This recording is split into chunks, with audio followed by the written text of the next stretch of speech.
Hante stood at the window of the transport ship and watched the stars pass by like rivers of light. He was 28 years old, a military officer from Earth. He was about to board an alien vessel for the first time in his life. His heart beat fast, but his face showed nothing. He had trained for years to control his emotions. The year was 2247. Humanity had joined something called the Galactic Concord only 5 years ago. It was an alliance of 12 different species from across the galaxy. Humans were the newest members and the least respected. They lived short lives compared to other species. They were physically weaker than most. Many aliens saw them as children playing at being adults. The Valoran Empire was one of the oldest civilizations in the galaxy. Their people lived for thousands of years. They had built cities when humans were still living in caves. Now, as a sign of goodwill, they had agreed to let a human security officer serve aboard one of their ships. Hante was that officer. He had been chosen from hundreds of candidates. Not because he was the strongest or the fastest. The selection committee had looked for something else. They wanted someone who could stay calm under pressure. Someone who could adapt to strange situations. Someone who would not embarrass humanity in front of aliens, who already thought very little of them. The transport ship docked with the Valoran vessel called the Starbloom. Hante picked up his small bag of belongings and walked through the connecting tunnel. The air on the other side smelled different. It was sweeter, like flowers after rain. The walls were made of something that looked like white crystal. Everything was clean and beautiful in a way that made human ships look like garbage. A tall figure waited for him at the entrance. The Valoran was at least 7 feet tall, with pale blue skin and eyes that had no whites, only deep purple. He wore armor that seemed to flow like water. "I am Commander Orin," the Valoran said. His voice was cold. "I lead the Royal Guard on this vessel. You will follow my orders without question. You will not speak unless spoken to. You will not touch anything. Is this understood?" Hante bowed his head slightly. "Understood, Commander?" Orin looked at him the way a person might look at an insect. "Your kind lives what, 80 years? 90, if you are lucky? I have uniforms older than your entire species' civilization." He turned and walked away. "Try not to break anything human." Hante followed without a word. He had expected this. He had been warned that Valorans saw humans as primitive creatures. It did not matter. He was here to do a job, not to make friends. The first week was difficult. The Valoran crew ignored him completely. When he walked through the halls, they moved aside as if he carried a disease. When he tried to eat in the common area, the other officers left the room. He was alone in a ship full of people who wished he did not exist. But there was one exception. Princess Kira was the youngest daughter of Queen Nara, the ruler of the entire Valoran Empire. She was smaller than other Valorans, only about 6 feet tall. Her skin was a lighter shade of blue, almost silver. Her eyes were kind in a way that seemed rare among her people. She first approached Hante during one of his night watch shifts. He was standing guard outside a storage area, a job that Commander Orin had given him because it was the most boring and meaningless task on the ship. "You are the human," she said. It was not a question. Hante straightened his posture. "Yes, Princess. My name is Hante." "Hante," she repeated, as if tasting the words. "Why do humans have such short names?" "I do not know, Princess.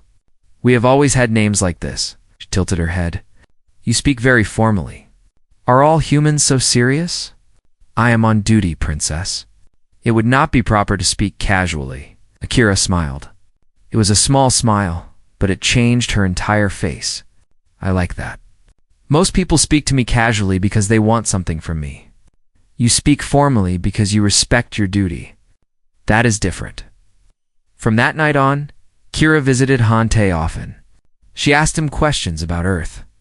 She wanted to know about the oceans and the mountains and the cities. She asked about human food and human music and human families. She was especially curious about human emotions. "Why do humans smile so much?" she asked one night. "I have watched recordings of your people. You smile when you are happy. You smile when you are sad. You smile when you meet strangers. It is very confusing." Hante thought about this. I think we smile because we want to connect with others. A smile tells someone that you are not a threat, that you are friendly, that you want to be liked. Valorans do not need to be liked, Kira said. We live too long to worry about such things. That sounds lonely, Hante said before he could stop himself. Kira was quiet for a long moment. Yes, she finally said. It is. Hante began to understand something. Princess Kira was kind, but her kindness was seen as weakness by her people. She was curious, but curiosity was considered childish. In a society of cold, calculating immortals, she was an outsider in her own family. He felt a strange connection to her. He was also an outsider. He was also treated as lesser. Perhaps that was why she kept coming back to talk to him. 3 weeks into the mission, something changed. Hante was in his small room when his communication device beeped. A message had been intercepted by the ship's security system. It was encrypted, but human code-breaking technology was actually better than Valoran systems in some ways. Hante had been trained to recognize patterns that others missed. He decoded the message. What he read made his blood run cold. A group called the Torn Veil was planning an attack. They were a faction of rebels who wanted to destroy the Valoran royal family. Their target was Princess Kira. They believed that killing her would create chaos in the succession and weaken the empire. The attack was planned for the upcoming trade sector. The Starbloom would lower its defenses as a sign of peace. That was when the assassins would strike. Hante immediately went to Commander Oren. He showed him the decoded message. He explained the threat. Oren looked at the message, then looked at Hante with disgust. This is nonsense. Human paranoia is well documented. Your species sees danger in every shadow because you die so icily. Commander, please. The princess is in danger. The princess is protected by the finest guards in the Empire.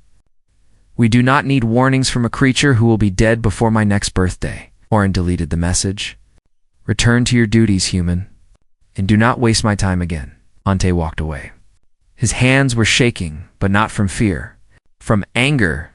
He knew he was right.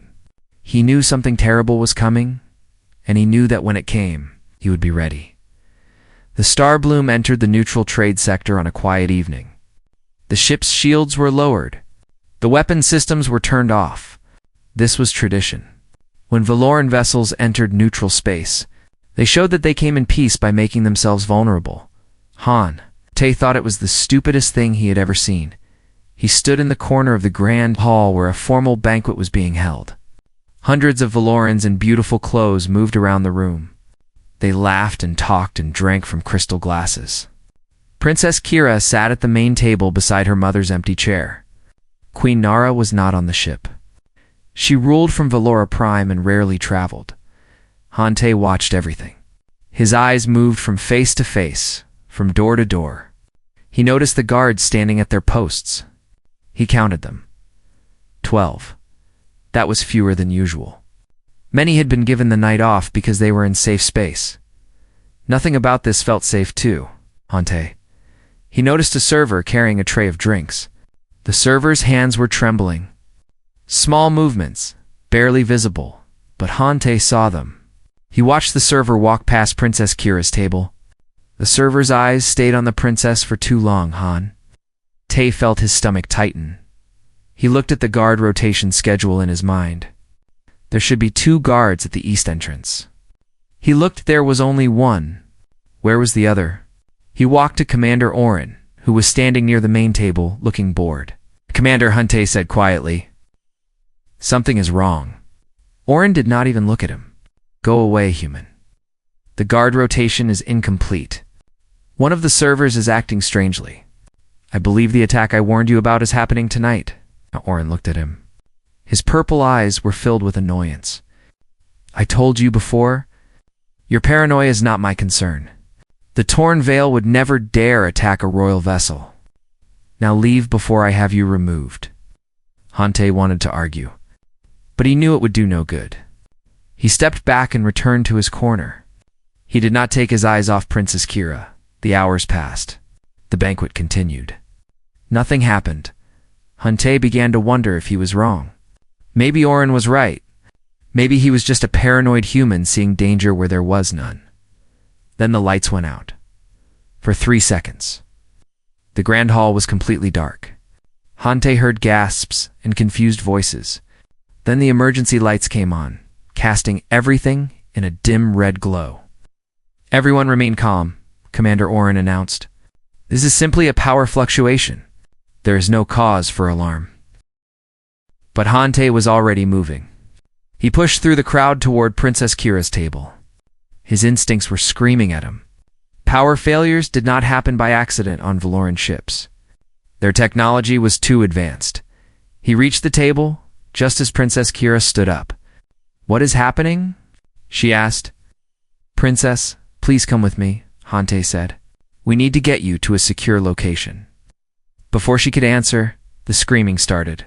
3 figures appeared from the shadows near the east entrance. They moved faster than anything Hante had ever seen. They wore black armor that seemed to absorb light. Their faces were hidden behind masks. In their hands were blades that glowed with blue energy. The torn veil, the assassins, the Valoran guards reacted quickly, but not quickly enough.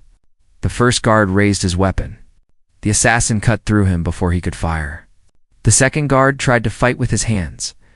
The assassin killed him in 2 moves. Hante grabbed Princess Kira's arm. "Run now." They ran. Hante pulled her through a side door and into the corridor beyond. Behind them, he heard more screaming. More death. The assassins were cutting through the guards like they were made of paper. "My people," Kira said, her voice shaking. "We have to help them. They're trained soldiers, Princess. My job is to protect you." They ran through the winding corridors of the ship. Hante knew the layout by memory. He had spent weeks studying every path, every room, every possible escape route. He led Kira toward her personal quarters. The walls there were reinforced. If they could reach it, they could lock themselves inside until help arrived. They were 50 meters from the door when the assassins caught up. 3 of them. They moved like ghosts, silent and deadly. They blocked the corridor ahead. There was no way around them. Hante pushed Kira behind him.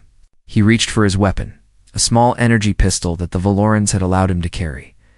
It felt like a toy compared to their blades. "Give us the princess," one of the assassins said. "Step aside, human, and you might live." Hante raised his pistol. "No," the assassin laughed. "You cannot stop us. You are nothing. A brief flash of life in an eternal universe. Move or die." Hante fired. The shot hit the assassin in the shoulder, but the black armor absorbed most of the impact. The assassin stumbled back, then charged forward with his blade raised.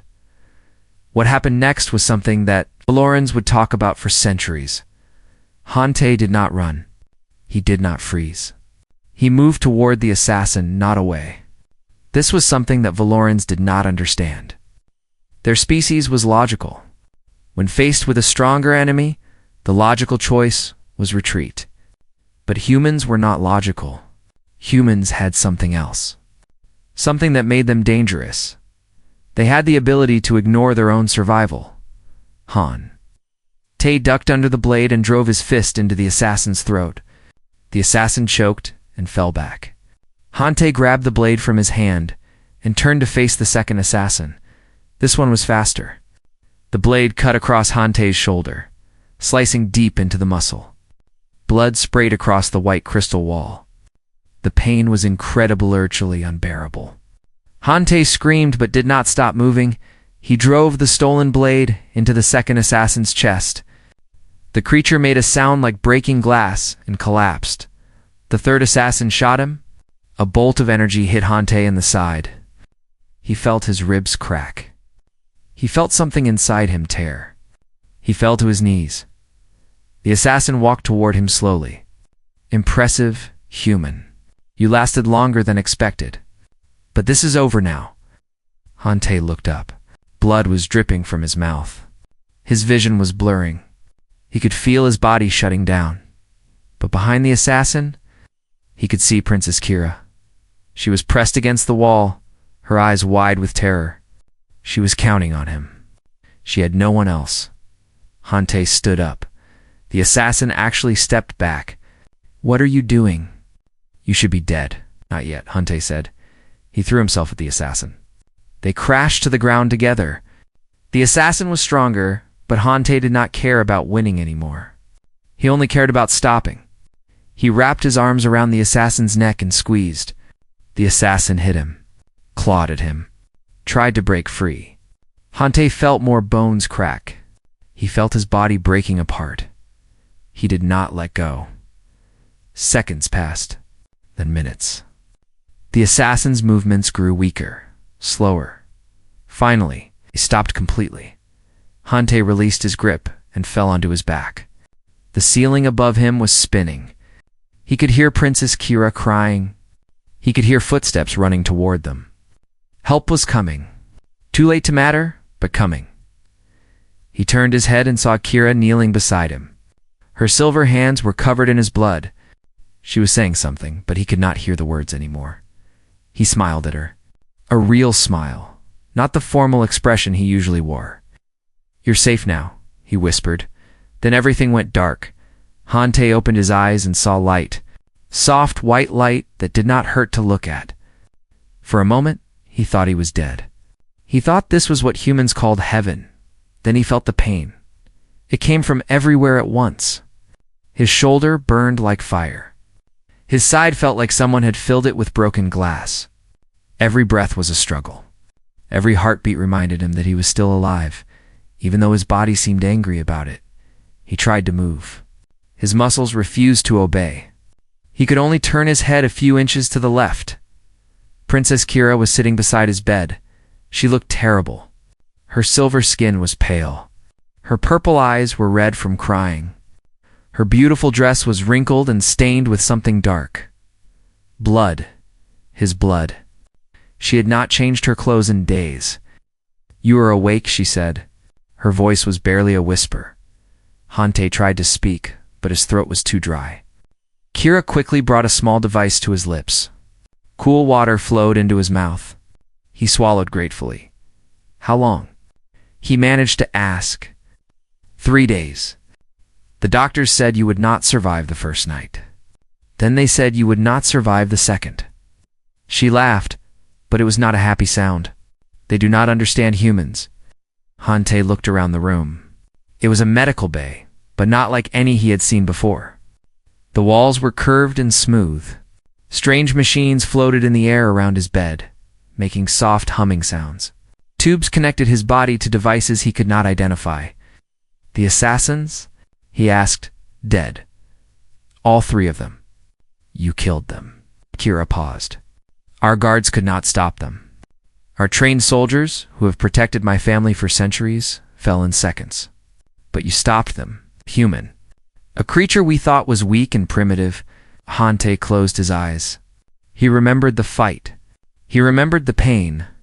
He remembered thinking that he was going to die. "I did what I had to do," he said. "You almost destroyed yourself," Kira said. "The doctors showed me the scans of your body. Your shoulder blade was cracked in 4 places. 3 of your ribs were broken. You had internal bleeding in your liver and your lung. Any Valoran with those injuries would have died within minutes. But you kept fighting. Even when your body was failing, you kept fighting. How is that possible?" Hante did not know how to answer. For humans, this was normal. When someone you cared about was in danger, you found strength you did not know you had. You pushed past limits that should have stopped you. It was not special. It was just human. But he could see in Kira's eyes that this was not normal for Valorans. Their species calculated every action. They measured risk against reward. They did not sacrifice themselves for others because the math never made sense. Why would you destroy yourself to save someone else? It was illogical. Humans did not care about logic when people they loved were in danger. The door to the medical bay opened. Commander Oren walked in. Hante expected to see the usual cold expression on his face. Instead, he saw something else. Something that looked almost like shame. Oren stopped at the foot of the bed. He stood there in silence for a long moment. Then, slowly, he lowered his head. Hante's eyes widened. Kira gasped softly. Among Valorans, lowering your head to someone was the highest form of respect. It was a gesture reserved for royalty and heroes. For Orin to do this to a human was unthinkable. I was wrong about you, Orin said. His voice was heavy. I was wrong about your kind. I treated you with contempt. I ignored your warnings. If I had listened, my soldiers might still be alive. Commander Hante started to say no. Let me finish. Orin raised his head. His purple eyes were wet. I have served the royal family for 800 years. I have fought in wars. I have lost friends. I thought I understood courage. But what you did was beyond anything I have ever seen. You faced certain death to protect someone who was not your blood, not your species, not your people. Why? Why would you do this? Hante thought about the question. He thought about his training. He thought about his duty. But those were not the real answers. Because she needed help, he said simply. Because I could do something. Because it was right. Orin stared at him for a long time. Your kind will not live long in this universe. You burn too bright. You spend yourselves too quickly. He paused. But while you are here, you will leave a mark that lasts forever. He bowed his head once more, then turned and left the room. After he was gone, Kira reached out and took Hante's hand. Her fingers were cool against his skin. The entire ship is talking about you. The crew members who ignored you before are asking about your health. They want to thank you. They want to understand what you are. I am just a man, Hante said. Kira shook her head. You are something more. Something we have never seen before. A soft chime sounded in the room. A holographic display appeared above Hante's bed. An image formed in the blue light. Face. A Valoran face, but older and more regal than any Hante had seen. Her skin was deep blue, almost black. Her eyes were ancient pools of wisdom and power. Princess, the image said, I wish to speak with the human. Kira stood quickly and bowed. Mother, of course. Hante realized who he was looking at. Queen Nara, the ruler of the Valoran Empire, one of the most powerful beings in the galaxy. She was looking at him like a scientist looks at a strange new creature. Human, she said. Hante, I have read the reports of what happened on my daughter's ship. I have seen the recordings of your fight. I have studied the medical scans that show the damage to your body. I have one question for you. Hante tried to sit up straighter, but pain stopped him. Yes, Your Majesty. Why did you do it? You could have run. You could have saved yourself. My daughter is not your queen, not your family, not your responsibility. You had no logical reason to sacrifice yourself for her. So why? Hante met the queen's ancient eyes. He did not look away. She was in danger, he said. That was enough. Queen Nara was silent. For a long, terrible moment, Hante thought he had said the wrong thing. Then something changed in her expression. Not a smile, exactly, but something softer than before. Humans, she said slowly, are either the most foolish creatures in the universe or the most magnificent. I cannot decide which. Perhaps both, Your Majesty? This time she did smile. It was small and brief, but it was real. You will come to Valora Prime, she said. It was not a request. When you are healed, my ship will bring you to my world. I wish to see this human for myself. I wish to understand what kind of creature throws away its own life for a stranger. The hologram faded. The room was quiet. Kira sat back down beside him.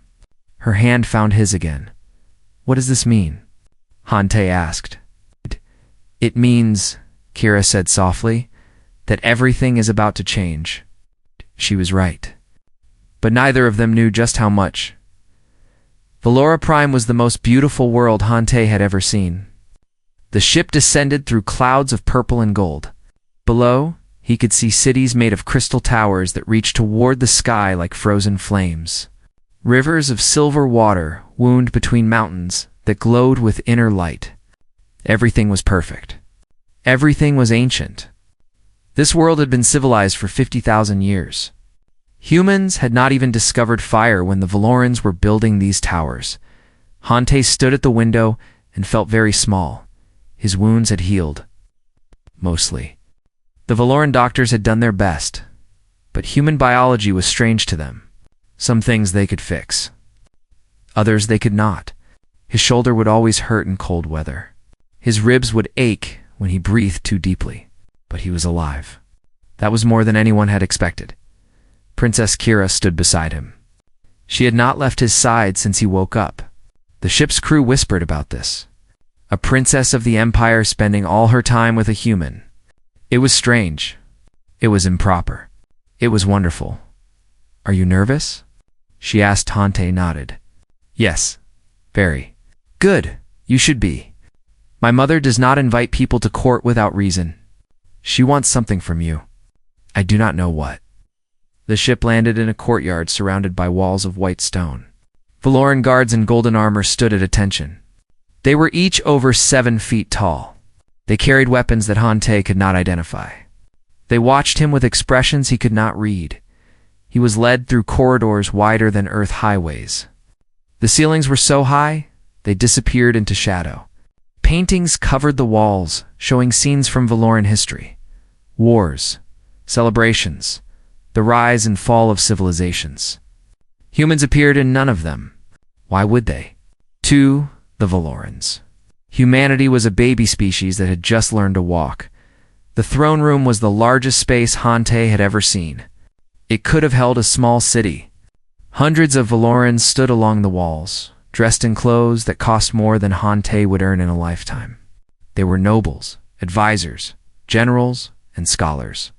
The most powerful beings in the Empire, and they were all looking at him. Hante walked down the central path toward the throne. Every step echoed in the silence. He kept his back straight and his eyes forward. He would not show fear. He would not give them a reason to look down on him more than they already did. Queen Nara sat on a throne carved from a single piece of black crystal. She was taller than she had appeared in the hologram, 8 feet at least. Her robes flowed around her like liquid shadow. Her crown was made of light itself, shifting and changing color with every movement. She was beautiful and terrifying in equal measure. Hante stopped 10 meters from the throne and dropped to one knee. "Your Majesty," the queen studied him. Her ancient eyes moved across his face, his body, his posture. She was reading him like a book written in a language she was still learning. "Rise, human." Hante stood. "You are smaller than I expected," the queen said. "Weaker, more fragile. When I saw the recordings of your fight, I thought perhaps you were an unusual specimen, larger or stronger than your kind. But you are ordinary. There is nothing special about your body at all." She stepped down from her throne and walked toward him. The nobles gasped softly. The queen never approached visitors. She made them come to her. "So the question remains," she continued, now close enough that Hante could feel the cold radiating from her skin. "How did an ordinary human defeat 3 enhanced assassins who had killed dozens of my best soldiers? What power do you possess that we cannot see?" "No power, Your Majesty. Just training. And perhaps stubbornness." Stubbornness. The queen repeated the word as if tasting it. "Explain." Hante thought carefully before answering. "Humans do not live long. You know this. We have maybe 80 or 90 years if we are lucky. Every moment is precious to us. Every person we love is precious. So when someone we care about is threatened, we do not calculate the odds. We do not measure the risk. We simply act. We protect, even if it destroys us. But Princess Kira is not your family, not your loved one. You barely knew her. Da-da-da. That does not matter. She was kind to me when no one else was. She treated me like a person when everyone else treated me like a pest. That made her someone worth protecting." The queen circled him slowly. "So humans form attachments quickly. You bond with strangers. You create loyalty from small acts of kindness. This is either very beautiful or very dangerous. Perhaps both. Perhaps, Your Majesty." The queen returned to her throne and sat down. "Tell me about your world, Hante. Tell me about your family." Hante was surprised by the question, but he answered honestly. "I come from a country called Korea on Earth. My parents died when I was young. I have one sister. Her name is Yuna. She is 5 years younger than me. I joined the military so I could protect people, so I could make sure no one else lost their family the way I lost mine, and if you had died on my daughter's ship, your sister would have no brother. She would know that her brother died doing something that mattered, something he believed in. Hante paused. That would be enough for her. And for me? A murmur rippled through the throne room. The nobles were whispering to each other. Hante caught fragments of their words. Impossible, foolish, magnificent. The Valorans could not understand him. His willingness to die for a stranger made no sense to beings who measured every action against centuries of existence. Princess Kira stepped forward from her place near the wall. She walked to the center of the room and bowed to her mother. Your Majesty, Mother, I wish to make a formal request. The Queen raised an eyebrow. Speak. In our ancient traditions, there exists the title of Sworn Shield, a protector bound to the royal bloodline for life. It is an honor that has not been granted for 3,000 years. Kira straightened her back. I ask that Hante be given this title. He has proven himself worthy. He defended me with his life when our own guards failed. He deserves recognition. The throne room exploded in whispers. The nobles were shocked, outraged. A human given a royal title? It was unthinkable. It was insulting. It was against every tradition they held dear. The Queen raised her hand. Silence fell immediately. She looked at her daughter for a long moment. Then she looked at Hante. Her expression was unreadable. You ask for much, daughter. You ask me to honor a human in ways that our own people rarely achieve. She paused. But you are right. He has earned something. The question is what? She stood from her throne again. This time, her presence filled the entire room. She was no longer just a queen. She was a force of nature. I grant your request. Kira Hante will receive the title of Sworn Shield. The nobles gasped. But I require more than this. The universe must see that humanity has earned a place among us. So I add to his honor a demand. She looked directly at Hante. Her eyes were like stars, burning in the darkness. You will remain on Valora Prime, permanently. You will serve as my household's protector until the end of your days. You will never return to Earth. You will never see your sister again. She paused. This is my price for your honor. Do you accept? The room was silent. Every eye was on Hante. His heart was pounding. His mind was racing. Stay forever? Never see Yuna again? Never walk on Earth's soil or breathe its air? Princess Kira looked horrified. Mother, no. This is too much. He does not deserve to be trapped here. Silence. The Queen did not raise her voice, but the word carried the weight of 10,000 years of rule. This is not punishment. This is elevation. He will be treated with honor and respect. He will live in luxury beyond anything his world can offer. But he will be mine. The universe will see that humanity belongs to us now. She looked at Hante. You have one day to decide. Choose wisely, human. Your choice will shape the future of your species. Hante walked through the royal gardens alone. The plants here were unlike anything on Earth.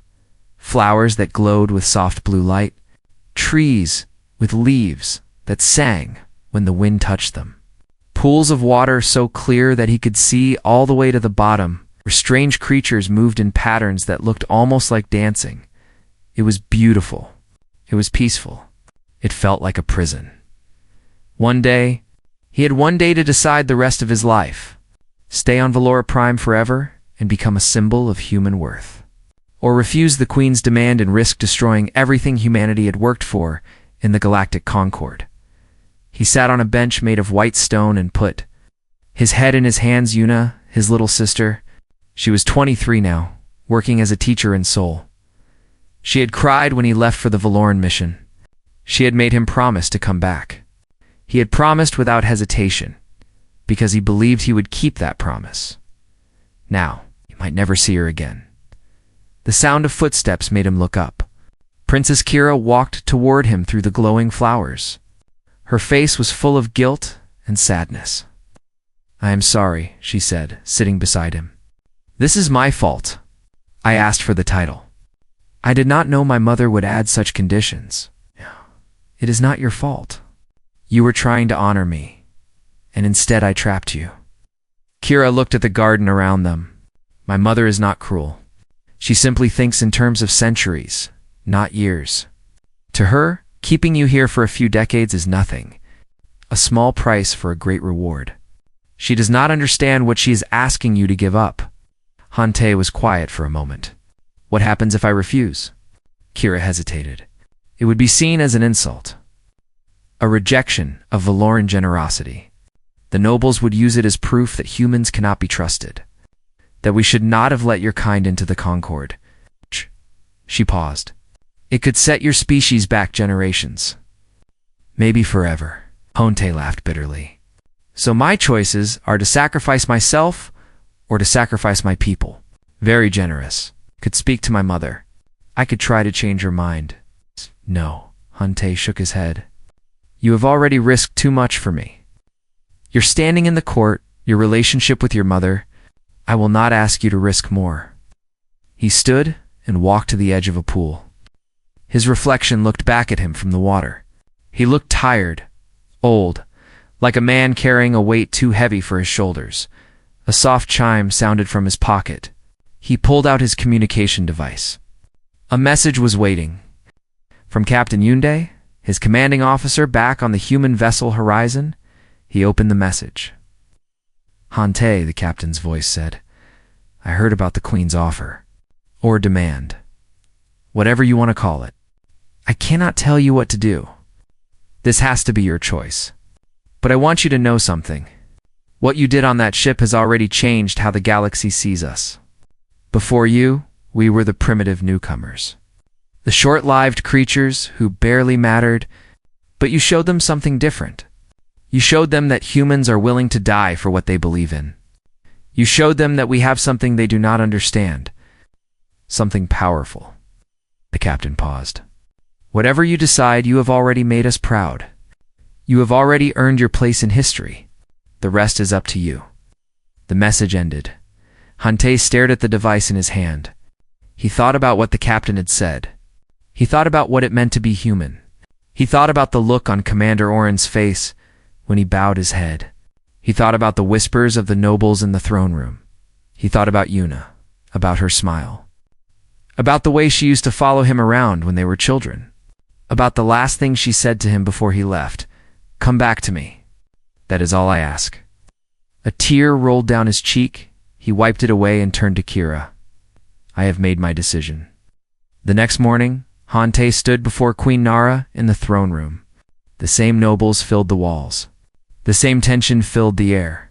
But something was different. Hante was different. He no longer looked like a man being sentenced. He looked like a man who had found peace. "Human," the queen said. "Hante of Earth, have you made your choice?" "I have, your majesty." "Then speak." Hante dropped to one knee. He bowed his head the way Oren had bowed to him. A gesture of complete respect. "I accept your offer. I will remain on Valora Prime as sworn shield to the royal family. I will serve with honor until the end of my days," the nobles murmured in surprise. They had expected him to refuse. They had expected the primitive human to choose his own comfort over duty. But Hante was not finished. However, he continued, "I have a request of my own." The queen's eyes narrowed. "You dare to bargain while kneeling before me?" "I dare because you asked me to stay forever. A man who gives everything has nothing to lose." Hante raised his head and met her eyes. "My request is this. Let other humans come to Valora Prime, not as prisoners or servants, but as ambassadors, as learners, as bridges between our peoples. Let my sacrifice be the beginning of something greater, not the end of something small." The throne room was silent. No one breathed. No one moved. Queen Nara stared at him for a long moment. Her ancient eyes searched his face, looking for something. Weakness, perhaps, or fear, or regret. She found none of these things. Slowly, impossibly, she smiled. It was the second smile Hante had seen from her. But this one was different. This one was real. This one reached her eyes. "You bargain, even as you kneel," she said. "You give everything and still ask for more. Not for yourself, but for your people." She laughed softly. "Perhaps humans are more interesting than I believed." She stood from her throne and walked down the steps. The nobles watched in shock as she approached Hante, still kneeling on the floor. She placed her hand on his head. A gesture of blessing. A gesture of acceptance. "Your request is granted. Humanity will be welcome on Valora Prime. You will be the first of many, not the last." She paused. "Rise, sworn shield. Rise and take your place at my side." Hante stood. His heart was full of pain and pride mixed together. He had lost his home. He had lost his sister. But he had gained something else. Something that might matter more. He had opened a door that would never close again. That evening, Hante stood on a balcony overlooking the Crystal City. The twin moons of Valora Prime hung in the purple sky like silver eyes watching over the world. Everything was so different from Earth, so strange and beautiful and sad. Princess Kira joined him. She stood beside him in silence, looking at the same sky. "Do you regret your choice?" she finally asked. Hante thought about the question. He thought about Yuna, about Earth, about the life he would never have.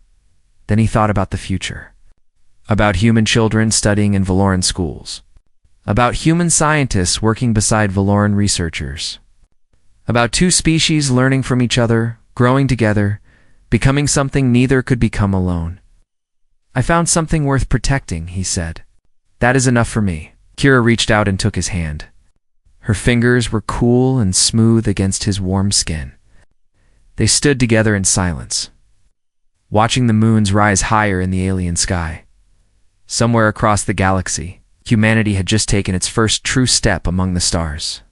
Not through technology or weapons or conquest, but through the simple, terrifying courage of one man who refused to let someone die alone. The universe was vast and cold, and filled with ancient powers who measured their lives in millennia. But humans had something different, something special. They had the ability to love strangers, to die for ideas, to give everything for nothing more than the belief that it was right, and that, perhaps, was worth more than all the technology in the galaxy. Hante smiled at the unfamiliar stars. He was home now. This was his home. Not because he had been born here, but because he had chosen it. And that choice would echo through history forever.